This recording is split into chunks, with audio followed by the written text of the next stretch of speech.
It was just after sunset when Robert Thompson turned onto the quiet back road that would shave 15 minutes off his drive home. The sky had turned a deep purple, and Robert was looking forward to a quiet dinner after a long day of meetings. He'd loosened his tie and turned on some soft jazz, finally unwinding after 12 hours of national security briefings. The sudden flash of blue and red lights in his rearview mirror caught him by surprise. Robert checked his speed, 5 miles under the limit. He signaled and pulled over promptly, fishing his wallet from his suit jacket. 2 officers approached, one on each side of his black sedan. Robert rolled down his window and offered a friendly smile. "License and registration," the officer said flatly, not returning the smile. "Of course," Robert replied, keeping his voice calm and steady like he always did during tense negotiations. He handed over his documents. The officer studied his license with narrowed eyes. "What brings you to Woodbury, Mr. Thompson?" the second officer asked, flashlight beam sweeping through Robert's car. "Pretty nice car for these parts." "Just passing through on my way home," Robert answered honestly. The first officer snorted. "Right, and I'm the tooth fairy. Step out of the vehicle, please."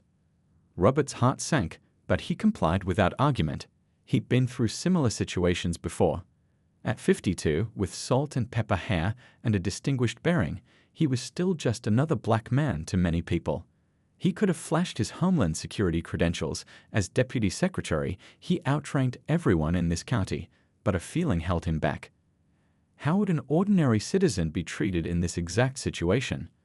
"Stand over here," the officer directed, pointing to the edge of the road. "Hands where I can see them." Robert stood silently as they searched his car. He noticed how the officers relaxed their formal posture when talking to each other, cracking jokes he could just barely hear. "Says here he works for the government," one laughed. "Yeah, probably cleaning toilets at the county building." 20 minutes passed before they approached him again. The taller officer held up a small bag. "Want to explain this?" he demanded. Robert squinted in the dim light.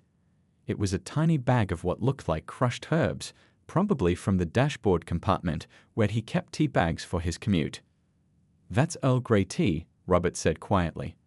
The officers exchanged glances, then burst out laughing. "Earl Grey," he says, "that's a new one." The officer dropped the tea bag into an evidence pouch. "We're taking you in. You can tell the judge all about your fancy tea party." As they handcuffed him, Robert made a quick decision. He wouldn't reveal his identity, not yet. After 20 years working to improve law enforcement standards across the country, he was getting a first-hand lesson in why his work mattered so much. In the back of the patrol car, Robert watched the familiar streets pass by. He thought about the young police reform advocate he'd met just last week, who told him, "You can't understand a system until you've experienced it from the bottom." Robert hadn't planned on testing that theory quite so directly. But as they pulled into the station's parking lot, he realized this might be the most important field research of his career. The fluorescent lights of the police station buzzed overhead as Robert waited on a hard plastic chair. His wrists were still red from the handcuffs they had finally removed.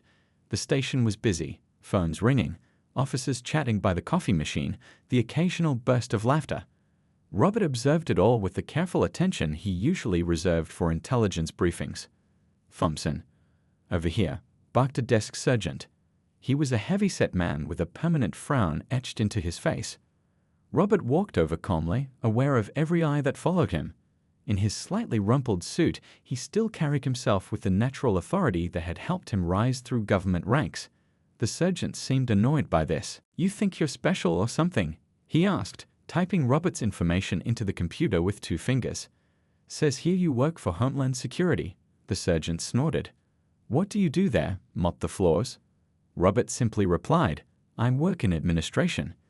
Technically true, though his administration involved overseeing counter-terrorism operations and coordinating with the FBI and CIA on a daily basis. But Robert kept that to himself.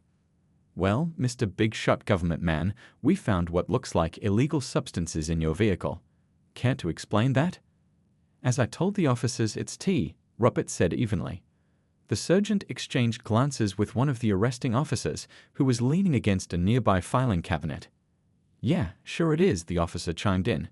"And my grandma's cookies are made with flour, not cocaine."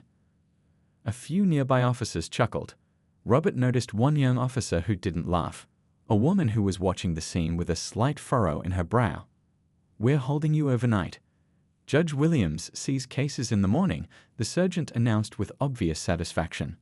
Robert thought about the national security meeting scheduled for 9 a.m., about the president expecting his briefing, about his team who would wonder where he was. He could end this with one phone call. But something stopped him. The memory of his son coming home last year, pulled over for fitting a description. The community meetings he'd attended where citizens described similar experiences. The reforms he'd been pushing for that kept getting delayed by bureaucracy and resistance. "I'm entitled to a phone call," Robert said. The sergeant pushed the desk phone toward him with obvious reluctance. Robert dialed his chief of staff, David. "David, I won't be in tomorrow morning." "Family emergency," Robert said when David answered. "Everything okay, sir?" David sounded concerned. "Just something I need to handle personally. Reschedule the president's briefing." "Tell him I'll explain later," Robert said, aware of the officers listening to every word. "Of course, sir. Do you need anything else?" "No, that's all for now. Thank you." Robert hung up and faced the sergeant again. The booking process dragged on for another hour. Fingerprints, mug shut, personal items collected in a plastic bag. Throughout it all, Robert maintained his dignity while the jokes continued around him. "Look at him acting all dignified," one officer whispered loudly to another. "Like he's about to address Congress instead of spending the night in our luxury accommodations." As they led him toward the holding cell, Robert passed a wall of photos, previous police chiefs and decorated officers. He noticed something that made him pause for just a moment. In one of the newer photos, he recognized himself in the background, slightly blurred but unmistakable, standing next to the Secretary of Homeland Security at a national law enforcement conference last year. None of the officers noticed his slight smile as the cell door closed behind him. Tomorrow would certainly be interesting. Robert barely slept on the thin mattress in the holding cell. The sounds of other detainees, some drunk, some angry, some simply lost, filled the night. By morning, his suit was wrinkled beyond repair, and the stubble on his face gave him a rougher appearance than his usual clean-cut look. "Thompson, you're up." A different officer unlocked his cell around 8 in the morning. He was led to a small room where a young woman waited with a stack of papers. She stood when he entered, extending her hand. "Mr. Thompson, I'm Lisa Chen, your public defender." Robert shook her hand. Lisa couldn't have been more than 30, with tired eyes suggesting she was overworked. Her suit was off the rack and well worn at the cuffs. "The court appointed me this morning," she explained, gesturing for him to sit. "I've reviewed your case. They're claiming they found a controlled substance in your vehicle." "It was tea," Robert said simply. Lisa sighed. "I hear that a lot, Mr. Thompson, but I'm here to help regardless.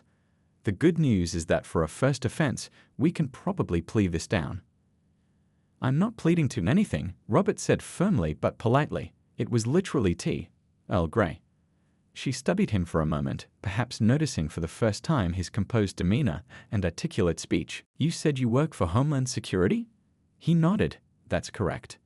"In what capacity?" Robert paused. "I'd rather not say just yet. I'm curious to see how this plays out." Lisa's eyebrows shot up. "Mr. Thompson, this isn't a game. You're facing actual charges."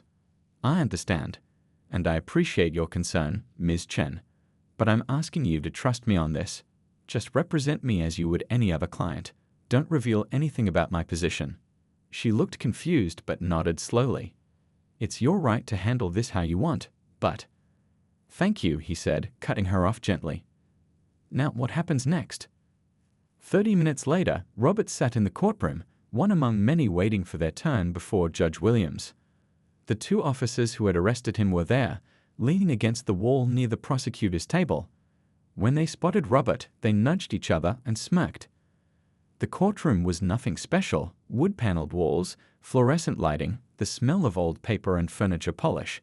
Judge Williams, a stern woman in her 60s with reading glasses perched on her nose, moved efficiently through her morning caseload. Drunk and disorderly, 30 days probation, next. Shoplifting, community service, next. When they finally called Robert's case, the prosecutor, a young man with slicked back hair, stepped forward with confidence bordering on arrogance. Your Honor, the defendant was found in possession of a substance believed to be illegal. Initial testing suggests. Objection, Lisa interrupted. The substance hasn't been formally tested by the lab yet. The officers are relying on a field test that's notoriously unreliable. The judge glanced at the prosecutor. Is this true, Mr. Patel? The prosecutor shuffled his papers. We're waiting on lab confirmation, but the officers have significant experience identifying such substances. One of the officers who'd arrested Robert stepped forward, puffing out his chest. Your Honor, I've made over 50 drug arrests in my career. I know what I'm looking at. Robert watched the scene unfold with quiet interest. The same officer had been joking about fancy tea parties just yesterday. Judge Williams looked at Robert over her glasses. How do you plead, Mr. Thompson? Not guilty, Your Honor. Public defender, the judge asked, turning to Lisa. Lisa stood straighter. Your Honor, before proceeding further, I believe it's relevant to establish my client's identity and credibility. The officers by the wall chuckled quietly. The prosecutor rolled his eyes. Proceed, said the judge, sounding slightly bored. Lisa turned to Robert. Mr. Thompson, could you please state your full name and occupation for the court? This was the moment. Robert stood slowly, feeling every eye in the courtroom on him. Robert straightened his tie and cleared his throat. The courtroom was quiet now, with even the board clerk looking up from her computer. My name is Robert Thompson, he began in a clear, measured voice.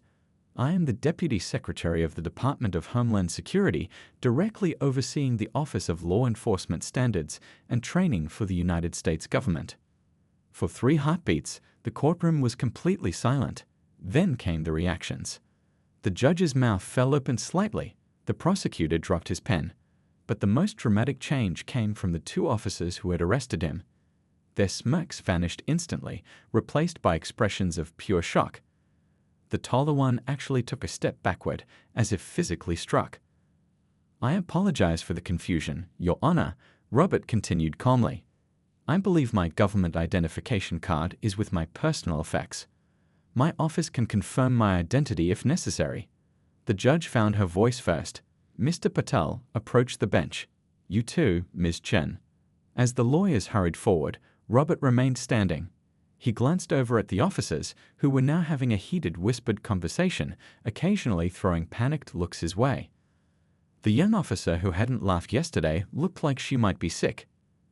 The desk sergeant from booking had just walked in, apparently curious about the morning's cases, and now stood frozen in the doorway as word quickly spread through whispers. At the bench, the judge was speaking in hushed but intense tones to the lawyers. The prosecutor's neck was turning redder by the second. Lisa Chen kept glancing back at Robert with a mixture of shock and dawning respect. Judge Williams finally looked up. The court will take a 15-minute recess. Mr. Thompson, you'll remain. Officers, you as well. She banged her gavel, and the room started to clear. As people filed out, Robert could hear the buzzing of conversations. Did he say Homeland Security? The guy who reports directly to the president. Oversees law enforcement standards. Oh man. The courthouse doors had barely closed when the prosecutor was on his cell phone, pacing in the corner. The judge had disappeared into her chambers. Lisa Chen approached Robert, eyes wide. Why didn't you tell me? She whispered. Would it have changed how you defended me? Robert asked. Of course it would have. I would have. Exactly, Robert said quietly. And that's precisely the problem. Justice shouldn't depend on who you are. The officers who had arrested him stood awkwardly by the wall, trying to look anywhere but at Robert. The taller one was sweating visibly now. The judge returned with a court clerk trailing behind her. She had removed her reading glasses, and her entire demeanor had changed. Deputy Secretary Thompson, she said, I cannot express how deeply concerned I am about this situation. I've just spoken with the chief of police and the mayor. They send their profound apologies and are on their way. Robert raised his hand slightly. Your Honor, if I may, I'm not looking for special treatment. This isn't special treatment, she replied firmly. This is correcting an egregious error. The prosecutor hurried back over. Your Honor, in light of new information, the state immediately moves to dismiss all charges against Deputy Secretary Thompson. Judge Williams nodded. So ordered. She looked at Robert. Sir, you're free to go. Your belongings will be returned immediately. Robert thanked her with a slight nod, then turned to the officers who had arrested him. They looked like they wanted the floor to open up and swallow them. Officers, he said, walking toward them. I believe we have something to discuss. The taller officer swallowed hard. Sir, we had no idea. That's precisely my point, Robert said. He wasn't raising his voice, but everyone in the courtroom strained to hear him.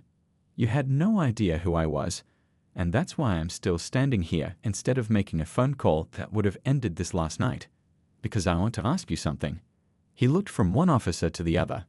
If I weren't the Deputy Secretary of Homeland Security, if I were just an ordinary citizen, would that justify how I was treated? The officers stood frozen, unable to answer Robert's question. By now, the courtroom had filled again.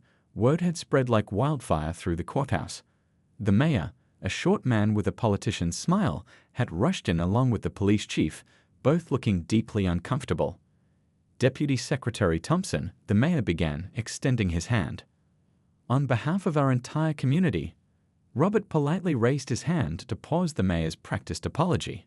With respect, sir, I'd like to finish my conversation with these officers. The mayor stepped back, nodding quickly. The police chief, a gray-haired veteran who looked like he'd seen it all, watched with a mixture of embarrassment and curiosity. Robert turned back to the officers. I'm still waiting for an answer. The taller officer, whose nameplate read Officer Wilson, stared at his shoes. No, sir, he finally mumbled. I didn't hear you, Robert said evenly. Wilson looked up, his face red. No, sir, it wouldn't justify it. And yet, Robert continued, his voice calm but carrying throughout the now silent courtroom, this is how you treated me. How many others have you treated the same way? The second officer looked like he wanted to disappear. The young female officer who hadn't laughed yesterday was watching intently from the back of the room. I'm not here to end your careers, Robert said, surprising everyone. That would be easy. One phone call, and you'd be looking for new jobs by sunset. But that wouldn't solve anything. The police chief stepped forward cautiously. Sir, I can assure you that this isn't how we train our officers to behave. I believe you, Robert replied. But it's how they behaved nonetheless. And that's what matters to the people you serve. Robert walked to the center of the courtroom. He wasn't a tall man, but somehow he seemed to fill the space. Yesterday, I was just Robert Thompson to all of you. A black man in a suit who didn't deserve the benefit of the doubt. You decided who I was the moment you saw me, and you treated me accordingly. The mayor shifted uncomfortably. Deputy Secretary, please, Robert interrupted again. I'm not speaking as a government official right now. I'm speaking as a citizen who experienced something that happens to people across this country every day.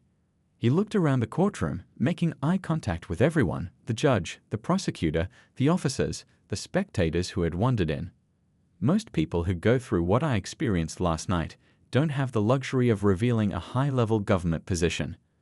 They don't get to watch a room full of people suddenly decide they deserve respect. They just endure it. Lisa Chen, his public defender, was nodding silently. I could file complaints. I could make phone calls. I could ensure serious consequences, Robert continued. But instead, I want to offer something else. The police chief straightened, bracing for whatever was coming. I want to help you fix this, Robert said simply. Not with press conferences or empty promises, but with real change. The room was so quiet you could hear the old clock on the wall ticking. My department oversees law enforcement standards across federal agencies. We have training programs, resources, and expertise that we normally reserve for federal officers. I'm offering to make those available to your department, starting today. The police chief's eyebrows shot up in surprise. Not as punishment, Robert clarified. As an opportunity, because I believe most officers want to do better, be better. They just need the right tools and support. He turned back to the two officers who had arrested him, including you two. Wilson looked up, clearly confused. You want to help us? I want to help the community you're supposed to be serving, Robert replied. And that includes helping you become the officers this community deserves. The young female officer from the back of the room stepped forward. "Sir, I'd like to volunteer to help coordinate any programs you might bring here." Robert nodded at her with a smile. "I remember you. You were the one who didn't laugh." She stood taller. "I knew something wasn't right about the situation, but I didn't speak up. I want to make that right." 2 weeks after the courthouse revelation, Robert returned to Woodbury. This time, he arrived in an official government vehicle, complete with a small security detail. The town had changed, at least on the surface. New banners hung from the lampposts downtown. Community first policing and serve with respect. Robert stepped into the community center where a crowd had gathered. The room fell silent as he walked to the front. Officer Wilson and his partner sat in the front row, looking uncomfortable in their dress uniforms. Behind them sat the police chief, the mayor, and various community members, some curious, some skeptical, all watching closely. "Thank you all for coming," Robert began, setting aside his prepared notes. "When I left here 2 weeks ago, I made a promise. Today is the first step in keeping it." He gestured to a woman who had entered behind him. "This is Dr. Taylor from the Department of Homeland Security's Training Division. For the next 6 months, she'll be working directly with your police department to implement new training protocols and community engagement practices." Dr. Taylor nodded to the crowd. In the back of the room, local reporters scribbled notes frantically. "But training alone isn't enough," Robert continued, "which is why I've asked Officers Wilson and Parker to lead the first community listening session today." The 2 officers who had arrested him looked startled. This hadn't been in the plan they'd discussed yesterday. "Sir?" Officer Wilson stood nervously. "We haven't prepared anything." "Good," Robert replied. "This isn't about prepared statements. It's about honest conversation." He turned to the community members present. "These officers made mistakes in how they treated me, serious ones. But instead of hiding from those mistakes, they're here to listen and learn. That takes a different kind of courage." A middle-aged woman in the third row stood up. "With all due respect, Mr. Thompson, these officers have been mistreating people in this town for years. Why should we believe anything will change now?" The room tensed. The police chief shifted in his seat. "You shouldn't," Robert answered honestly, surprising everyone. "Not until you see actual change. Words are easy. Actions matter. That's why we've established measurable benchmarks and a civilian oversight committee." He nodded toward a diverse group sitting together on the right side of the room. "These volunteer community members will have direct access to body camera footage, complaint records, and arrest statistics. They'll issue monthly public reports on progress or lack thereof." The young female officer who had volunteered at the courthouse, Officer Patel, Robert had learned, stood up from her seat with the oversight committee. "As a police officer myself, I want to say this is long overdue," she said clearly. "We can't build trust if we don't admit when we've broken it." Several community members nodded in agreement. Officer Wilson slowly stood up again. His hands were shaking slightly, but his voice was steady. "I've been an officer in this town for 12 years," he began, "and until 2 weeks ago, I thought I was one of the good ones.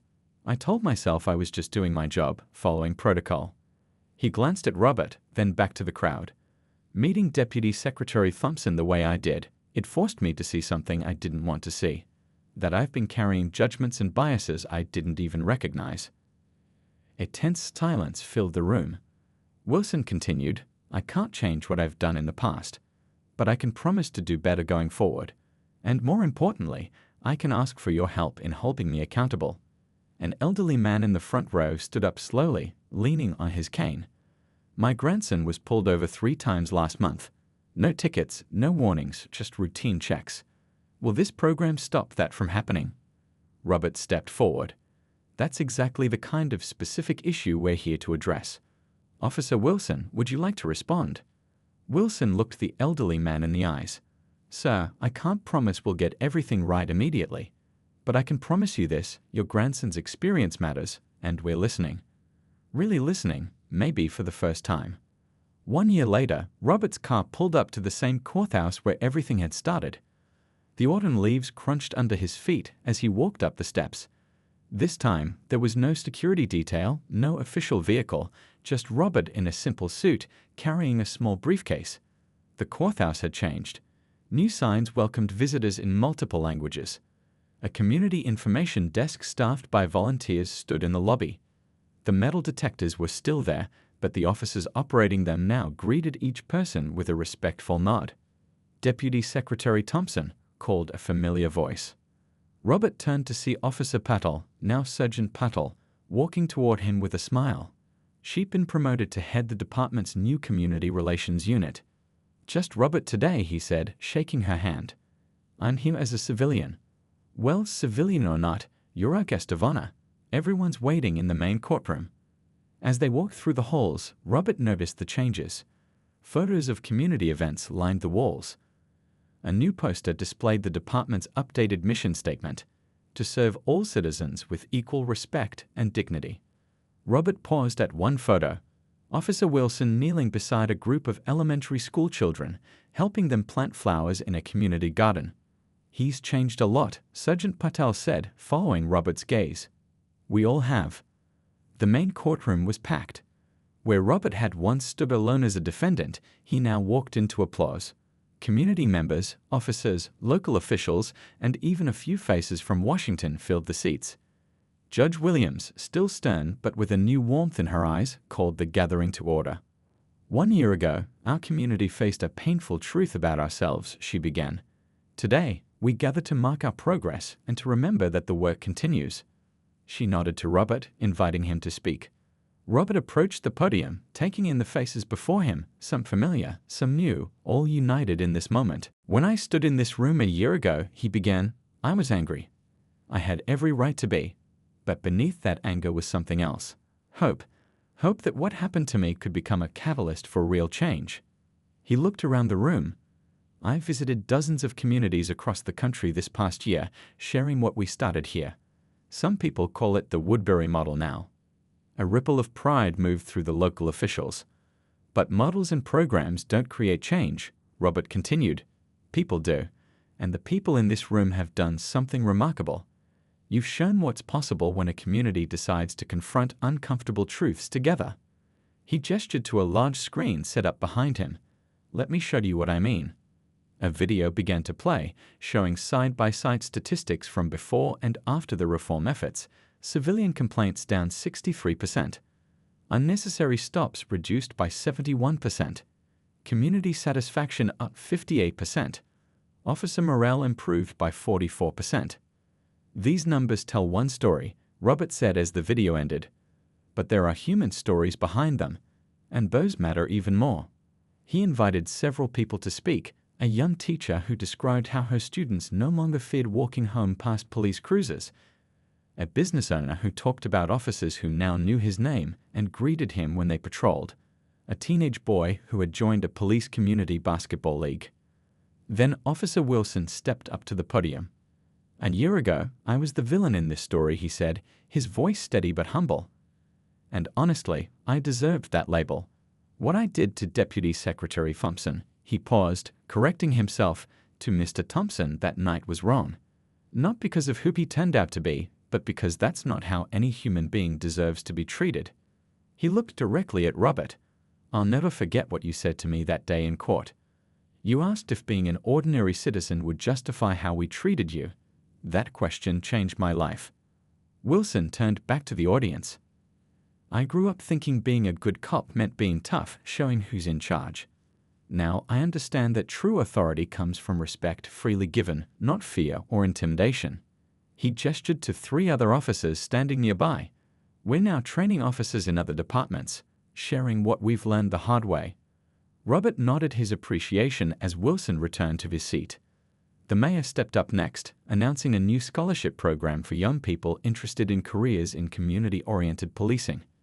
Then the police chief unveiled plans for a regional training center based on the reformed practices.